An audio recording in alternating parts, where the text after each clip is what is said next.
Hello, and welcome to Around Campus. I'm your host, Jen Fairman. Today's guest is Dr. David Hurd, the planetarium director here at the university. Welcome. Hey, it's great to be here, Jenna. Good.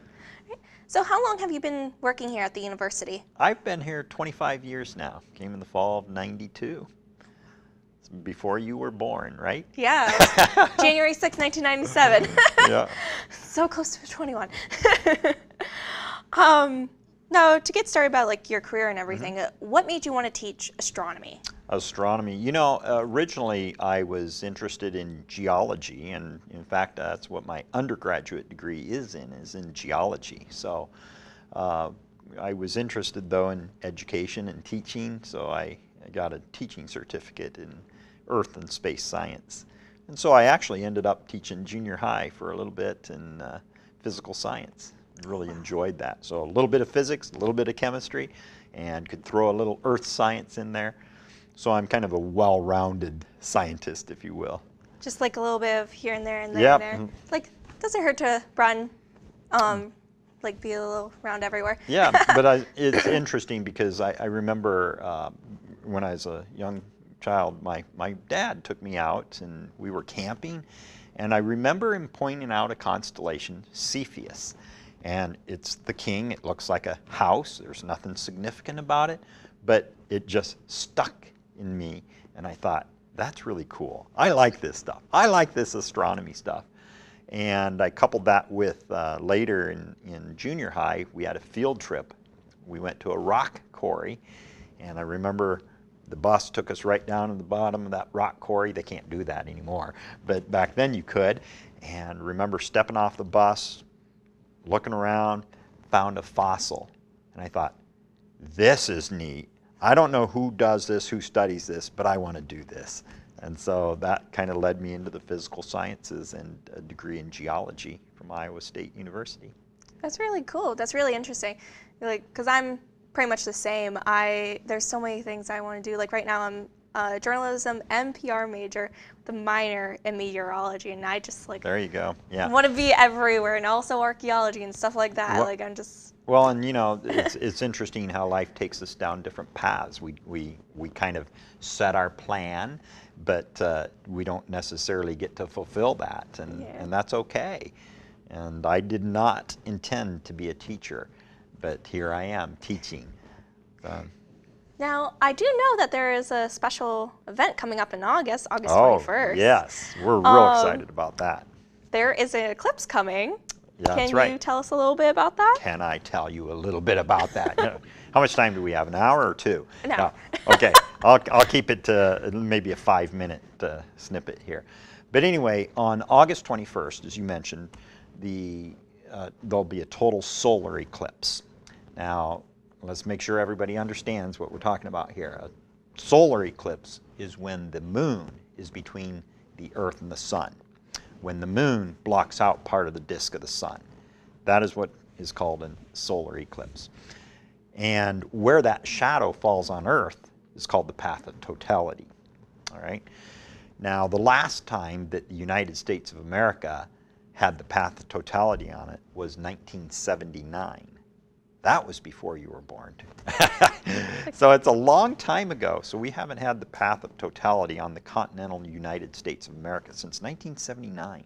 So this summer, 2017, August 21st, the path of totality takes it right through the heart of the United States of America, from Oregon through, I'll probably get some of these states wrong, Idaho, Wyoming, Nebraska, into Illinois, Indiana, Kentucky, Tennessee, North and South Carolina. So it goes right through the heart of the United States of America. We, here in Northwest Pennsylvania, if you stay here, there'll be about 76% of the sun's disk will be covered, which is pretty significant. So it'll definitely get a little bit darker here. It's not going to get pitch dark because we're not in the path of totality.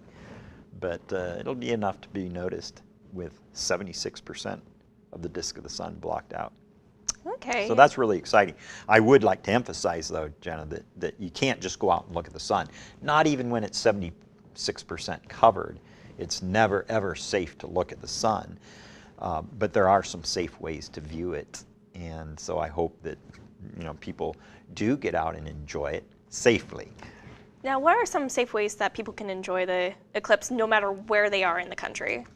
One of the easiest ways is to, and there are a lot of them out there, there's a lot of resources, is to get a cheap pair of what we call Eclipse shades. They're basically mylar film in these glasses. I should have brought a pair. I didn't happen to bring a pair along. Let's see, I don't happen to have my Eclipse shades with me. But anyway, I should have brought a pair along. But anyway, those block out all the harmful rays of the sun.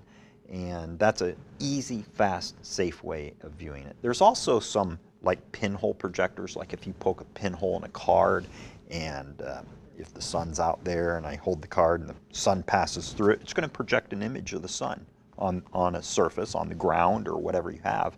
And you can actually view the eclipse in that way. That's another safe way. Oh, wow. Just any way that avoids you looking directly at the sun is always a good thing. Yeah, because don't want to burn your eyes out. Right. But I don't want to discourage people either, Yeah. because a lot of times I've noticed that in the past, sometimes people go to the other extreme in that, oh, you can't go out and watch this, it'll hurt your eyes or whatever. But it's like, well, yes, let's go out and observe it, but let's observe it safely. And I'm sure there's going to be groups here in Northwest Pennsylvania that probably will be observing that event safely. And so watch the paper, watch for some other resources, some other places that may be viewing that event safely. But that begs a question from you, Jenna. Dr. Hurd, why aren't you going to be here doing viewing? So I'll let you ask that. Oh, yeah. Why won't you be here? That's a great question, Jenna. The reason that I won't be here is because I am going to put myself in the path of totality. As I mentioned earlier, the path of totality hits the Earth in the United States, but only in a narrow band. It's about 40 miles wide, about 40-mile wide, 50-mile wide swath across the United States of America. If you're outside of that path, you will only see a partial solar eclipse. If you're in that path, the entire disk of the sun will be blocked out for a period of time. And so I'm not going to be here in Northwest Pennsylvania, even though 76% of the sun's disk being blocked out is really cool, and I want to encourage everybody to safely view it. But I personally am going to be in that path of totality. I happen to be going to Grand Island, Nebraska to view it. Oh, sorry. Have you ever been in the path of totality before? Yes, I have. Yes, I went to Romania for 2 minutes and 33 seconds to purposefully put myself in the path of totality of a total solar eclipse. Now, So how long ago was that? that was in 1999, August 11th, 1999. I went to Romania for 2 minutes and 33 seconds. Now, let me explain what I mean there. Obviously, I didn't go to Romania for 2 minutes and 33 seconds, but that's how long totality lasted at the place I was, a little over 2 minutes.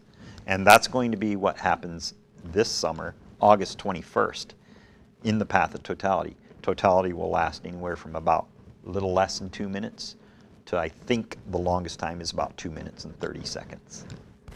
So the time that you're in the totality is rather short, but it's well worth it.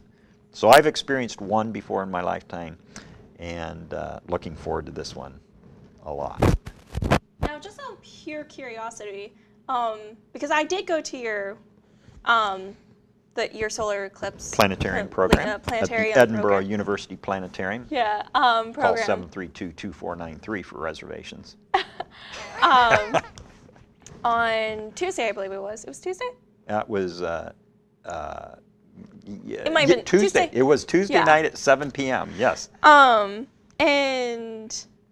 I noticed when you were showing us the map of when you were in Romania, like it went across like Europe. Why specifically Romania?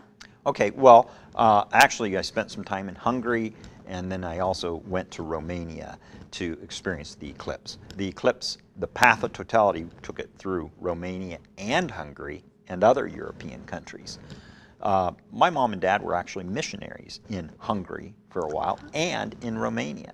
So I went with my dad, and he and I got to do some missions work and also enjoyed the beautiful eclipse at the same time. Okay. Yeah, because when I was there, I was like, why specifically Romania? Like, I'm not. Yeah. So there's a connection there. Yeah. But I know that you won't be here next semester. Next fall of 2017, yeah, I'll be on sabbatical. And that's an opportunity for professors to really hone their skill in a specific area or do a project. I'm actually working with the blind and visually impaired in doing astronomy tactile books.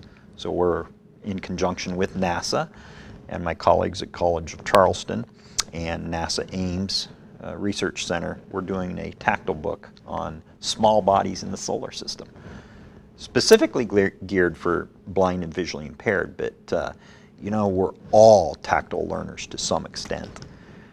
That's really interesting. So no planetarium shows next semester? No planetarium shows in the fall. We'll kick back up in the spring 2018. I'll definitely be there. Yeah. Hopefully. So we do have one coming up Monday. This Monday, May 8th at 5:30 p.m. and 7:30 p.m. We have a planetarium program, but it's the Eclipse program. So we're really not highlighting the stars. We're highlighting the upcoming eclipse. So if you're interested in learning out who, what, where, why, who cares, when, all the details about safely viewing this upcoming solar eclipse, you want to join us on Monday, May 8th at 5:30 or 7:30 p.m. Okay. Now, for the solar eclipse this summer, since it is in the summer and most people are on vacation, if they happen to not be in the country, when's the next time that a solar eclipse will be in America? Fantastic question. So let's go back and then we'll go forward. Okay. I'm going to quiz you now, Janet. Ready? Oh no, I didn't study. When was the last time the path of totality was in the United States? What year? 1979. You got it. Okay, good. You're doing well. So 1979 was the last time the path of totality was in the United States. That was in the Pacific Northwest, not a very highly populated area. This summer it's going right smack through the middle of the United States, cutting it kind of in half from east to west. But in 2024, we, residents of Northwest Pennsylvania, will be in the path of totality of a total solar eclipse. So I can't wait for that, 2024. But I'm really gearing up for August 21st. I'll start talking about that upcoming eclipse when we will be in the path of totality. I'll start talking about that on August 22nd of this year. It's like, gotta jump ahead. Don't you forget that. All right, that's all the time that we have today. Thank you so much for joining us once again. Thank you for having me. This is fun, and you're a great student, and what a great team you have here, so keep up the good work. Thank you. Thank you all for joining us for another episode of Around Campus. I'm your host, Jenna Fetterman.